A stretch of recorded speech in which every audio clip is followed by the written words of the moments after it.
the floor for Kayvon Thibodeau is number 9. He's not getting past number 9. And he also mentioned that he keeps hearing that Drake London is ticketed to Atlanta.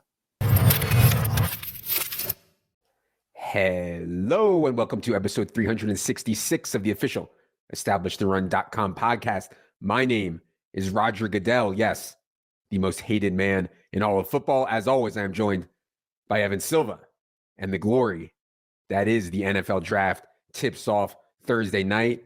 I, your humble commissioner, Goodell, with the humble $63 million per year salary tonight, will be presiding over the mock to end all mocks.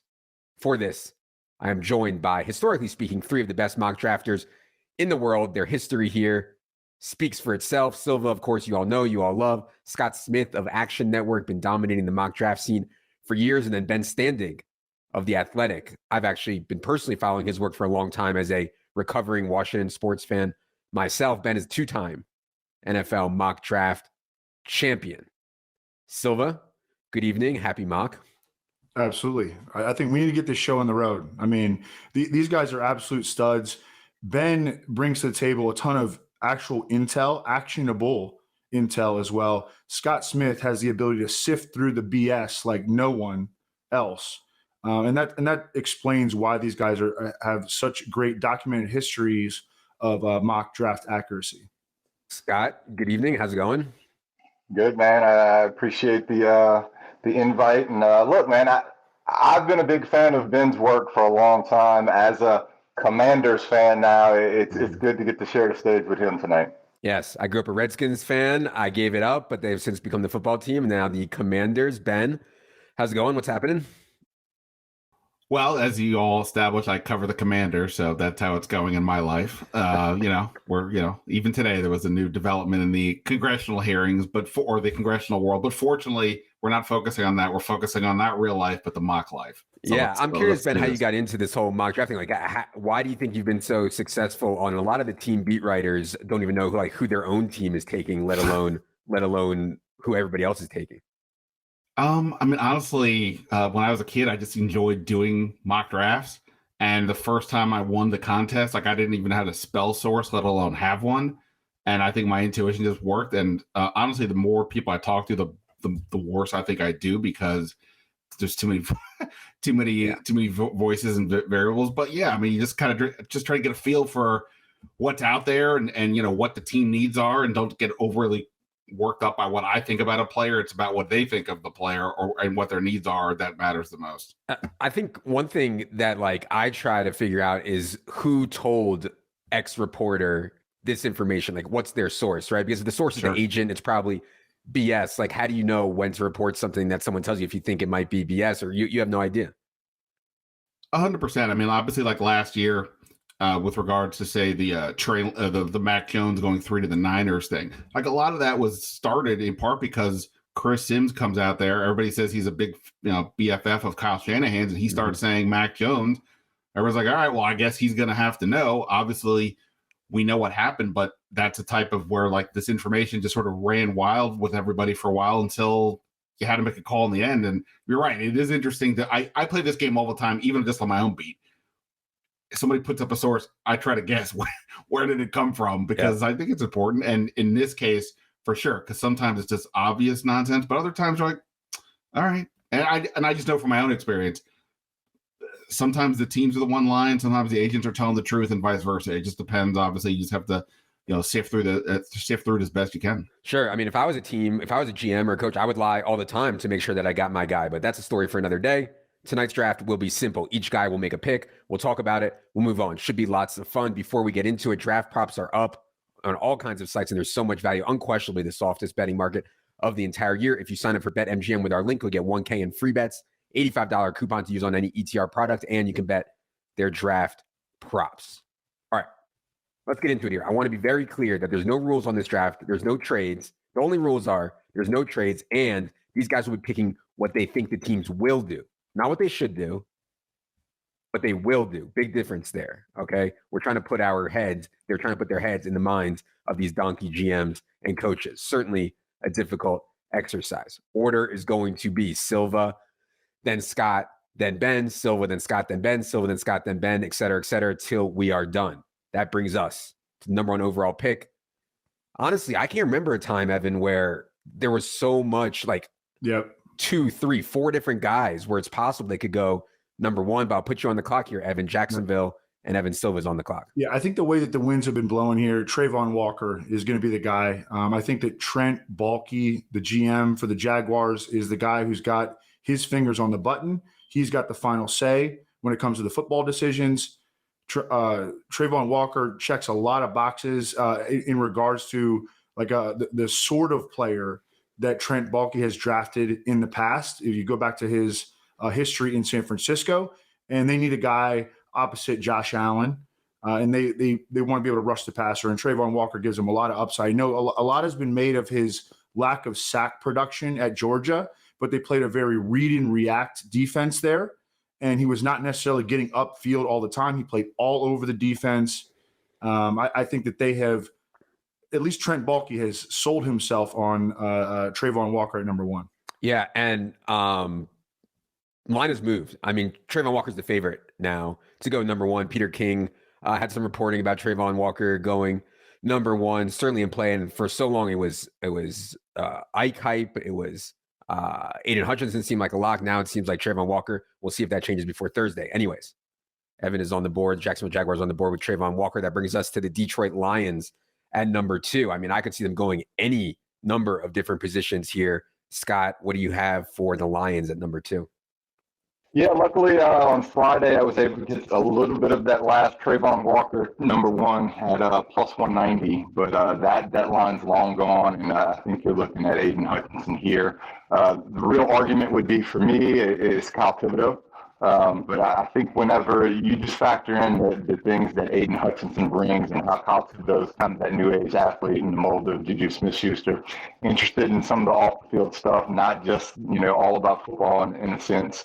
I think Aiden Hutchinson's going to be the fit that's going to, from a culture standpoint, work in with what they want to go ahead and build there in Detroit. Yeah, we had a long shot bet on Malik Willis to go number 2 to Detroit. Doesn't look like that's going to happen. I still don't think that's totally insane for them, but doesn't look like that's going to happen. Oh, I know. I'm interrupting the video. Wah. But if you're enjoying this video and want to see more fantasy football and DFS content like it, please just take 2 seconds, hit the subscribe button, hit the thumbs up button. It really does go a long way for us, and we'd appreciate it. Thank you for watching, and now back to the show. And that brings us to the 3rd overall pick. The Houston Texans have that. I will go to Ben Standig of The Athletic. Yeah, I kind of think they could go for a pass rusher here, but the top 2 guys are off the board. So now it's either you're kind of rolling with the Kayvon Thibodeau deal, which it does feel like he could be sliding, and there's questions there. Jermaine Johnson, the Florida State defensive end, is one of the hotter names, not just this last couple of days, but this whole pre-draft process. That said, maybe it's a little too conservative, but I think that, building up the offensive line is never a bad way to go. And Evan Neal was, arguably the number 1 pick target, earlier in this process. A young quarterback. I think that's the way I'm going to go, and I think it's something they could absolutely do. So Evan Neal from Alabama to the Texans at number 3. Yeah, I've heard so many different things on the Texans, from defensive back to offensive lineman to all kinds of different things for the Texans. Evan Neal, you can still get at plus money to be the first offensive lineman off the board if you'd like that. Ike Ekwonu remains the favorite there in Charles Cross behind him. 4th overall pick, Silva, the New York Jets. Yeah, this is a really interesting one because, I think they could go a variety of ways. Obviously, they go back on the board at number 10. And they're probably trying to make this pick based on which of their guys, and I think there's literally 5-6 guys in play here, which of those guys is likeliest to fall to number 10, so they get 2 of the guys that they're heavily targeting. I'm going to go with Ike Ekwonu here because, man, the vibes on Mekhi Becton are just they're not positive right now, and they also need help on the other side of their offensive line. And I think that even if they get Mekhi Becton rolling, they could still find a place to start Ike Ekwonu, whether it be a guard, right tackle. I think they need to make this pick for to increase the chances of Zach Wilson succeeding. Yeah, I mean, when Zach Wilson was pressured last year, and after the injury, I mean, he was pressured constantly. He was just an absolute disaster, and I would never, talk badly about an offensive lineman pick for a young quarterback like Zach Wilson. Speaking of offensive line help, a lot of people, Scott, are mocking offensive linemen to the New York Giants these days. Is that how you see it going? Scott is on the clock here, 5th overall, New York Giants.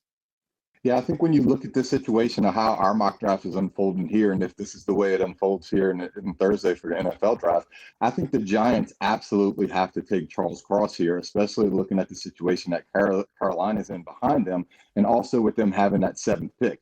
I think here they can go ahead and round out the offensive line in the big 3 that are there at the top of the draft, and then still be able to come back at 7 and grab their player. And look, Charles Cross is getting some great numbers there to go to the Giants. He was just at plus 450 this morning. Look, there's also another way this draft could play out where you could have a defensive lineman and maybe add Ahmad Gardner in there, and Charles Cross could still get love. He's getting a lot of connections there to the Giants, especially from Peter Schrager and his connections. I like the fit here with Charles Cross to New York at 5. Yeah, as Scott said, it's interesting because they pick again at 7. They don't know what Carolina's going to do at 6, but Carolina's certainly been rumored to be interested in offensive line. In our mock here, we have 3 straight offensive linemen going off the board. Evan Neal, Ike Ekwonu, Charles Cross, 3, 4, 5. Brings us to number 6 overall. Ben Standig and the Carolina Panthers are on the clock. Yeah, this is a disaster. At the 6th pick, I mean, I don't buy the quarterback talk at Carolina. It just feels like if they're in a must-win situation for Coach Matt Rule, taking a rookie isn't going to get you anywhere. And, obviously everybody's talked about this quarterback class is not that exciting. I've talked to sources who think offensive line is where they want to go, but you guys just took the top 3 off the board, and there's nobody else offensive line that I can really go to here. And look, even if I want to go cornerback and just mess with the Giants, they don't need corners.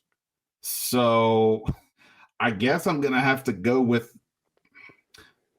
I don't know. I guess I don't know if they would say to heck with it, we'll take the quarterback, but I'll stick with the no quarterback, go with the edge rusher, and I'll go Jermaine Johnson from Florida State. I mean, I think, they lost Reddick in free agency, so I think giving him with Brian Burns is hardly a bad choice. It's just probably not their first option. Sure. And I think if the draft plays out like this, Carolina will be desperately trying to trade back. I believe Absolutely. The rumors that are out there that it's going to be harder than ever to trade back because this draft is so flat, like trading up for someone. I don't know what Carolina could get the number 6 overall pick, but Ben goes ahead and takes Jermaine Johnson. Evan, I know you made a bet today involving Jermaine Johnson. Why don't you tell the people that, and then we'll get to you at number 7.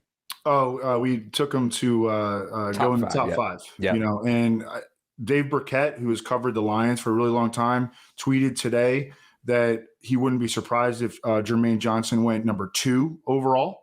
The Texans could absolutely use an outside pass rusher, and they're drafting at number 3. Mm-hmm. The Jets could take him at 4, and I think the Giants could even take him at 5. So it was at plus 400, 4-1. I don't think it's likely, but I think that it's a well-priced bet. Yeah, that Jermaine Johnson could go in the top 5. But a lot of people are saying that Jermaine Johnson is one of the players that Evans talked about this before, who is the NFL higher on than the media, and Jermaine Johnson certainly fits into that. Anyways, Absolutely. Giants are back on the clock here. They took Charles Cross with the number 5 overall pick. Evan, what do you have for the Giants here at number 7? I actually think this is a pretty easy pick for the Giants, and I think they take Ahmad Sauce Gardner, allowed 0 touchdown passes in his college career, is the perfect fit for the Wink Martindale defense. I think there's an easy one. They just run this up. They run this card up there. Speaking of teams who have needs, the Atlanta Falcons have needs. I mean, I don't even know, like every position, maybe. I can't even think of a strength that the Falcons have. Scott, you're on the clock here with the Falcons at number 8. Yeah, I think this pick and then under these scenarios, you're really looking at one of two positions, and that's either going to be edge rusher with Kayvon Thibodeau still on the board here, and I think the other thing you're going to be looking at is possibly a wide receiver. The odds have shifted to where Garrett Wilson is the top favored wide receiver to be taken in this draft, but I'm actually going to swing in a little bit different direction and go with Drake London. He's been getting a lot of steam here lately. I think Arthur Smith values a little bit big receiver. They can go ahead and pair up with Kyle Pitts, and look, Atlanta's wide receiver room is probably the worst position group in the NFL here. So I think them to go ahead and get one of these top receivers, I think that's the way they're going to swing over the edge position, where in the second round, you're still going to have a little bit better players that may be there as far as the edge and there in the second round they can get later. Yeah, I mean, we talked about Drake London with Mike Renner last week. You can go ahead and listen to the pod about that. I'm not sure that Drake London separates from all these guys, but Atlanta might not have a choice. They might just be like, we need wide receiver help. We can't wait on it whatsoever. Seattle Seahawks, who are in a rebuild, even though if they don't want to admit it, Ben, Seattle Seahawks are on the clock at 9th overall. Yeah, so another team that on paper needs a quarterback unless you buy Drew Lock. That said, I just 70-year-old Pete Carroll, I just don't get why they're drafting a rookie when whatever you want to say about Baker Mayfield, he's going to cost you nothing to get, and he would give you a viable option for a team that, I think believes like what you said is not in a rebuild, that they actually could be in the mix for something. So that said, this is not a bad option. I've got Kayvon Thibodeau there if I want the pass rusher. I've got Derek Stingley Jr. if I want the corner. Mm-hmm. I kind of feel like this would be the floor for Stingley, but boy, it feels like it's going to be hard to pass on Thibodeau, with his potential. So assuming that Seattle isn't one of those teams that's mad at him, I'll go with Kayvon Thibodeau, defensive end from Oregon at number 9. Yeah, I took a bet early in the process on Thibodeau over draft position 5.5. It's starting to get a little scary. I feel like he's like getting steamed back up, but I hope that this mock is true and he does go after spot 5.5 here. Ben has him going to Seattle here. Yeah, by the way, Daniel Jeremiah said on today's Move the Sticks podcast that the floor for Kayvon Thibodeau is number 9. He's not getting past number 9. And he also mentioned, as Scott mocked, that he keeps hearing that Drake London is ticketed to Atlanta. Interesting. Okay. Silva's on the clock, 10th overall with the New York Jets. Silva also had the Jets at number 4 overall. He took Ike Ekwonu for them. Silva back on the clock, number 10 overall Jets. Yeah, and I think that this is an awesome turnout for the Jets here. I think they could go any which way, like between 4 guys. I think they could take Derek Stingley here. I think they could take a wide receiver. That's where I'm going to go, is wide receiver. I think Garrett Wilson is a safe pick, a high floor pick with plenty of upside, a lot of Stephon Diggs to his game, and we're taking him at number 10. And now we're lining up with Garrett Wilson and who take Ike Ekwonu at 4. Yep. Yeah. So we're loaded. We're loading up around Zach Wilson. I think that's the way to go here with a young quarterback. I'm surprised you didn't go for Jameson Williams here for the Jets, but certainly Garrett Wilson looks like the safer pick for sure. All right.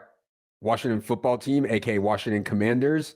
Not Ben's pick. It is Scott's pick at 11th overall for the Washington Commanders.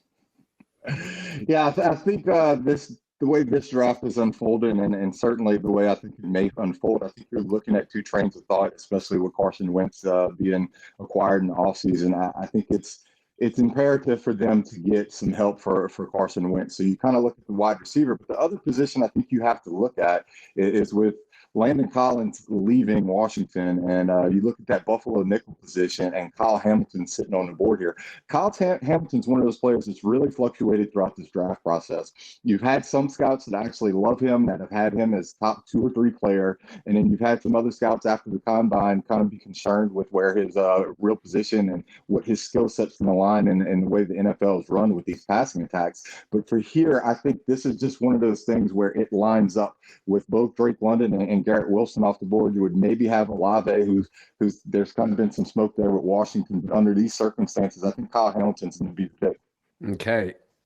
I would think it's safe to say at this point that Derek Stingley is in a bit of a free fall here in our mock up to 12th overall here. Go to Ben and the Minnesota Vikings. Yeah, well, the Stingley family can relax because that'll end his free fall end here. I mean, it feels like Minnesota, there's not much certainty with this draft, but it does feel like Minnesota taking a cornerback, even if that's Trent McDuffie, if he's still there, feels like about as certain as almost anything else here in this draft. If Stingley makes it this far, I think it's a relative no-brainer for them. So that's what I'll go. Derek Stingley to the Vikings at 12. Yeah, agreed. No-brainer pick there for the Minnesota Vikings. Evan is on the clock now with the Houston Texans. Houston Texans took Evan Neal with their first overall pick. Number 3 overall was Evan Neal. Now they're back on the clock at 13th overall. Evan are the Texans. Yeah, and we are building a little bit right here around Davis Mills, who really kept getting better the more he played as a rookie and showed a lot of promise. And we're going to go with Jamison Williams. We think we're stealing him at number 13. He brings a ton of speed to the table. We're playing fast. This is a retractable roof in Houston. We're going to get out Brandon Cooks, Jamison Williams, Nico Collins. I think we're cooking with some gas here. Yeah, and certainly Davis Mills opened some eyes last year in a big, big way. 14th overall, Baltimore Ravens. Scott is on the clock with the Ravens at 14th overall. Yeah, I think there's a number of different ways and directions that this Ravens team could go. I think they would, be looking for one of the edge rushers to be there if they fall down. But here, kind of in this spot, I think they're going to remain along the defensive line and take the big defensive tackle out of Georgia, Jordan Davis. I think when you start looking at the Ravens defensive line, the majority of their starters going into this year are all over 30 years of age. Calais Campbell signed back on. How much time does he have left? And I just think with the way the Ravens have typically played defense, this is a guy who's going to fit in with their defense and what they want to do. Look, he may not be able to go ahead and shoot the gaps in the way that Aaron Donald and some of those guys do, but even though he's a 2-down player, look, dealing with him on those 2 downs is going to cause a lot of problems for some of these other offenses. Like it. Okay. 15th overall, the Eagles, Ben. I don't think the Eagles are like great or anything, but the NFC is so bad beyond, the Bucks maybe, and Aaron Rodgers is back, but like the NFC is wide open. So I feel like Eagles actually think they maybe can like actually win now, even though I don't feel like their team is that good. But anyways, Ben, 15th overall with the Philadelphia Eagles. Yeah, so they also have the 18th pick. So obviously part of this game is trying to figure out what's going to happen in between. And since the Saints are one of those picks, and I feel like with one of the Saints 2 first-round picks, everybody's going to give them a receiver. So since that's a need for Philly, it just feels like let's just not mess around here too much. Chris Olave is still on the board, wide receiver from Ohio State. I think it's a good fit.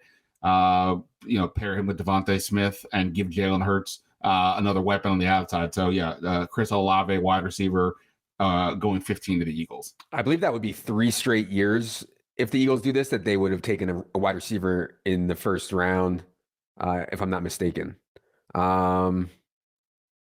Saints. Let's see what Underhill has been putting in Silva's ear. The Saints are on the clock at 16th overall with Silva. Oh, the Saints are so pissed here that Chris Olave went 1 pick ahead of them after those teams made a trade not too long ago. But the Saints need a left tackle, and we're running out of talent at the offensive tackle position. We saw all those guys go really, really early in the top 7 picks. We're taking Trevor Penning out of Northern Iowa right here and replacing Teron Armstead because we need to get some protection on Jameis Winston's blind side. Mm-hmm. Saints have holes, man. I think the Teron Armstead thing is way bigger than I think probably the media made it out to be. That was a huge, huge, huge loss for the Saints. Scott, Chargers, 17th overall. Look, this starts to get where the draft starts to get tough. Once you start hitting middle teams right here, and especially with the Chargers, a lot of people think one of the reasons the Saints moved up was to get in front of the Chargers, and particularly for either a wide receiver or a tackle, because that's where a lot of their needs can end up going. And I think under this circumstance, the Chargers are going to be in a rough spot, like with what just got picked and what's come off the board. There's no wide receiver there that really kind of fits this draft part.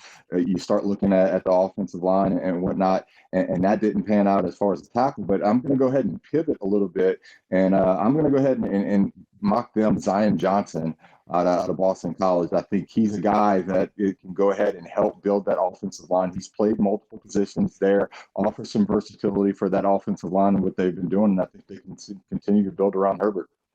Chargers have had an awesome offseason. That's what you can do when you have an amazing quarterback under his rookie contract. They've added a ton of help. They've added a ton of help on the offensive line. I think they can just go best player available here, and I think that's what Scott was alluding to here with Zion Johnson at 17th overall.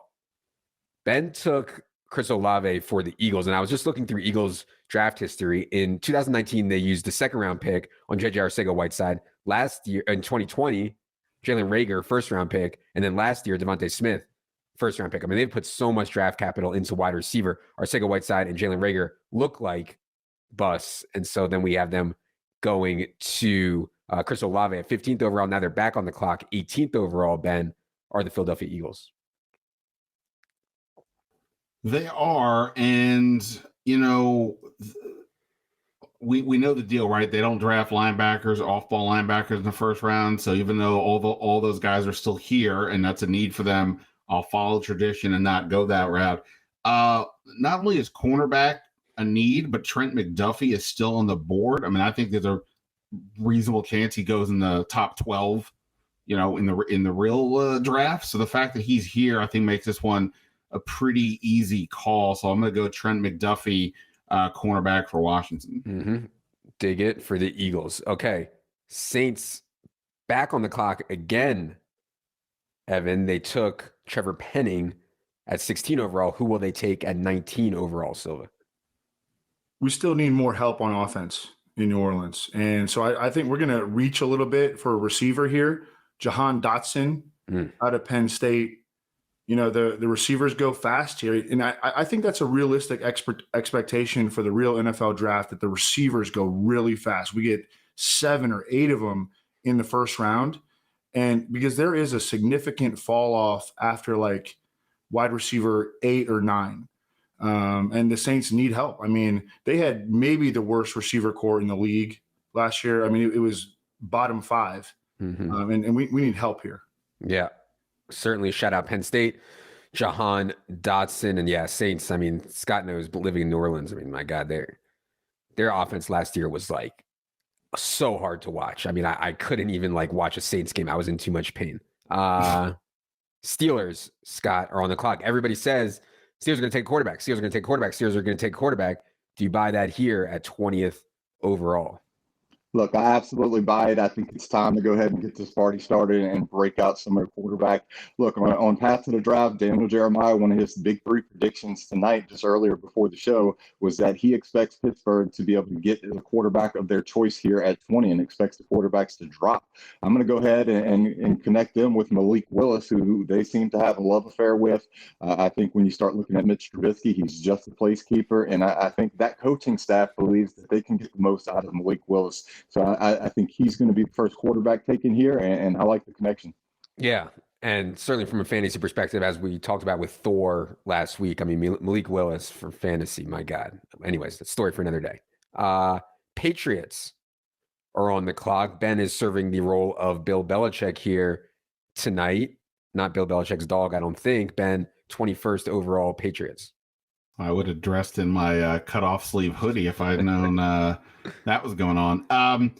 Well, I mean, look, the Patriots and Texans made a trade today for some mid to late round picks. I don't know how much that's going to affect me at 21, so I won't let it. Look, I think linebacker is in play here at some point. These guys are going to go, and I know that both. You listen to all the public evaluators, and they all love Devin Lloyd and Nakobe Dean. Devin Lloyd just has the more prototypical size that you're looking for. So we'll just go in that direction. I think it could absolutely be Nakobe Dean, who I imagine is going to be the guy who everybody is going to, after 1 year into the league, goes, oh, how come that guy slipped? But he's going to slip a little bit more because I'm going to go Devin Lloyd linebacker Utah to the Patriots at 21. All right, Devin Lloyd off the board at 21st overall. Silva, 22nd overall is the Green Bay Packers. And this is going to be a spot where fantasy people are going to be looking closely because the assumption is that whichever rookie wide receiver goes to the Packers is going to immediately have a big role. That assumes, of course, the Packers are actually going to take a wide receiver with one of their first 2 picks. Evan, what do you have for the Packers at 22nd overall? Well, that's exactly what they're going to do in this scenario. Treylon Burks out of Arkansas has some similarities to Devontae Adams, won a lot in the screen game at Arkansas. And Devontae Adams caught a ton of screen balls in Green Bay over the past several years. But I think it's interesting to note that Treylon Burks has drawn, well, he was one of the best run after catch receivers in college football. And, Matt LaFleur comes from that Kyle Shanahan school where they love to emphasize the rack, the yak, the after contact, after the catch production. Treylon Burks has some weaknesses to his game. I mean, he's not a big time separator. He's a little shaky in terms of his route running. But I think at his peak, at his potential ceiling, he could be an Alshon Jeffrey type player. And I think the Packers need to pounce on this. I know they haven't taken a first-round receiver, since Javon Walker or whatever. That to me is not a predictive statistic. And if anything, it would say like it's time to take a receiver in the first round. Yeah. I mean, it's crazy to give Aaron Rodgers $50 million a year and then have Devontae Adams walk and not give him some wide receiver help. And also lost Marquez Valdez-Scantling as well. Arizona. Oh, by the way, Treylon Burks I'm referring to as the boar hunter from now on. But anyways, Scott, the Arizona Cardinals are on the clock here. Some offseason drama with Kyler Murray, but otherwise relatively quiet on Arizona's front. What do you have for them at 23rd overall? Look, it's a little bit of a question. Does the squeaky wheel get the grease? Kyler Murray's wanting more help, and I think there's a player here that may offer it. When you start looking at their top 30 visits, there's 2 players that really interest me here, and one of them is George Karlaftis, who has kind of slipped down in this draft, and the other one is Green, the big offensive lineman out of Texas A&M. I think when you start looking at it, you would maybe think that the squeaky wheel would get the grease, but here I'm going to go with George Karlaftis, who I think fits in with what they need. They haven't been able to remake that defensive line. I think you start looking at some of the players, and J.J. Watt's getting up there long in the tooth, and Zach Allen, is along that defensive line. But I think they need to start generating a little bit more pressure with the loss of Chandler Jones and some of the others. So I'm going to go with George Karlaftis. That's Purdue.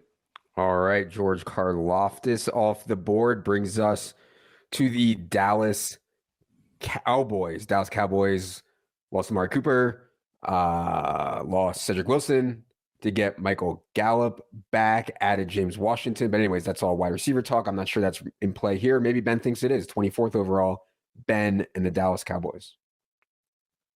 Yeah, I mean, just listening to the view there from the Cardinals war room, I was kind of viewing the same 2 players for Dallas. I mean, they lost Gregory in free agency, so there's a need there. And then you look at the offensive line. I mean, that was the strength of Dallas for years, and we are far removed from that. I might have preferred Zion Johnson, but he's gone. So, I mean, I think Kenyon Green maybe is a touch dicey for round 1 in terms of whether he'll be there for real. But I think the need here makes sense. So I'm going to go Kenyon Green, guard from Texas A&M to Dallas at 24. Yeah, offensive line went from strength to a concern in a hurry for the Cowboys. Silva, 25th overall. The Bills, our Bills, so close to the Super Bowl last year, at least the AFC Championship game. Silva, 25th overall, Buffalo Bills. Lots of smoke around Buffalo taking a running back here at number 25. I don't think they're going to do this. I mean, they are a good process team. And time again in recent history, bad process moves, paying running backs, taking them in the first round. I don't think they're going to take Breece Hall. I don't think they're going to take Kenneth Walker. I think they're going to go corner because they need help there. They also might go receiver here. But the way that this board has fallen, I don't think they're going to value any of the receivers here highly enough to take him at 25. Andrew Booth out of Clemson had a sports hernia surgery, and that has hurt his stock a little bit, but that's an easy recovery especially for a young dude like this. Like, he should be able to get over that in like 2 to 3 months at most. I think 4 to 6 weeks is usually the timeline. Plug and play. Tre'Davious White is coming off an ACL. They lost Levi Wallace in free agency. They need help at corner. They know how to draft. They know how to play this. Remember last year, they doubled down on edge rushers with their first 2 picks. They know that the passing game and pass defense are the way to win, the ways to win in the NFL. I think they're going corner here, Andrew Booth out of Clemson. Yeah, I think Bills are interested in wide receiver also, but the way this board fell, I mean, 6 wide receivers are already off the board. Can you reach for Sky Moore at this point? Can you reach for Christian Watson at this point? I don't know about that. So certainly Andrew Booth would make sense for the Bills. Let's go to the Titans here. Scott is on the clock at 26th overall. Yeah, I think this is a tough spot. And I think when you start looking at the way this draft has fallen, look, we've only had one quarterback come off the board. And when you start looking at Tennessee and what they did this year, they did get a first seed. But once it came to the playoffs, Ryan Tannehill really fell flat. You know, he's 34 and kind of getting up there long in the tooth a little bit as well. But I think this team also has a lot of need along the offensive line. It's kind of questionable as far as like the talent here. So all the wide receivers have really kind of started to fall into place off of this. Another need that's kind of linked to Tennessee. I think they have a lot of needs. Under this circumstance, I'm actually going to go ahead and pull the trigger and go Kenny Pickett. Oh, baby. You start looking and where else is he going to fall in his first round unless another team goes ahead and moves up into the first round. And I think we're going to go ahead and pull the trigger on him here with Mike Vrabel. Please let you be right about this. We took at Evan's behest, I believe. I think it was Amico who was really pushing it. Okay, we took Kenny Pickett to be drafted by the Titans at 50-1. We took this on April 15th, 50-1. I want this tip, but as I said before, I actually don't want this tip because I don't want Evan to retire on me. But 50-1 was the number on Kenny Pickett to go to the Titans. And also, Evan has noted, I think it's like $18 million in cap space if they cut Ryan Tannehill after this year. And so certainly an avenue there. Tampa Bay Bucks. Ben is on the clock. You have to assume they're in win now. I mean, Tom Brady, who knows? He retired and unretired this offseason. What do you have for the Bucks at 27th overall, Ben? Yeah, I was gonna say I like that Kenny Pickett bet because when I was tracking quarterbacks before Washington made the Wentz deal, I kept noticing Titans seem to have higher than usual executives at the various quarterback pro days. I was like, boy, that seems kind of odd for a team that in theory doesn't need one, and so I kind of like that pick. Yeah. Okay, but this is basically me stalling because I don't really like this board for the Bucks. The 2 top guards are gone. That's a need for them. Boy, I was even debating receiver, considering Chris Godwin's going to be coming off the injury and Antonio Brown's gone, but we've already gone through 6 receivers, so I'm going to maybe reach a little bit on Christian Watson, and then you got. Okay, they could take defensive tackle, right? And Ndamukong Suh's not signed, but the Devontae Wyatt talk is all over the place because there's all these reports about teams having taken him off their boards for some off-the-field matters. So I don't see an obvious thing. I guess I'll just say if the Buccaneers don't have an issue with Devontae Wyatt, then it would make a lot of sense. He's, arguably, some people think he's the better talent than Jordan Davis, who went earlier. So We'll just guess that the Bucs are cool here, and we'll go Devontae Wyatt, defensive tackle from Georgia. Yeah, I mean, you guys are the mockers. It seems to me like these last 5 to 10 picks are just there's not that much reporting on them. There's not that much information about it. It seems so hard to figure out the last 10 picks, certainly harder than the first 10. I'm sure if we look through the data on mock draft hit rates, that would bear that out. But yeah, certainly difficult. Devontae Wyatt, 27th overall, Ben to the Bucs. Packers are back on the clock. Evan, at 28th overall, you had them taking Treylon Burks with their first pick. Yeah, this is another tough position, I think, to try to forecast. But I'll tell you, in my last mock draft and in the mock draft that Ben and I did on Saturday, we both had Nakobe Dean, Georgia, going to Green Bay. They want to stay proficient in the middle of the field.